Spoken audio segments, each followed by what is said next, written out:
Esselamu Aleyküm bütün dünyadaki Uygur kırımdaşlarımız. Aldığımızda Ulu Ramazan kilovatıdır. Bütün dünyadaki Uygurlarınki, bütün Müslümanlarınki Ramazan'ı mübarek olsun deyim.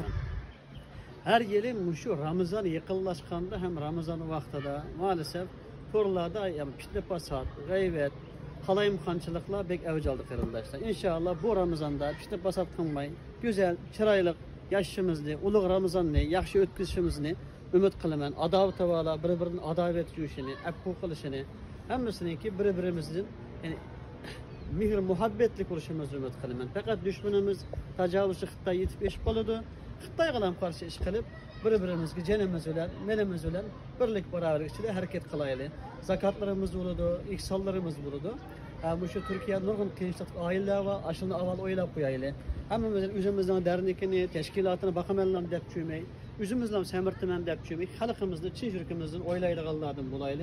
Bütün dünyadaki Uygurlara salam olsun.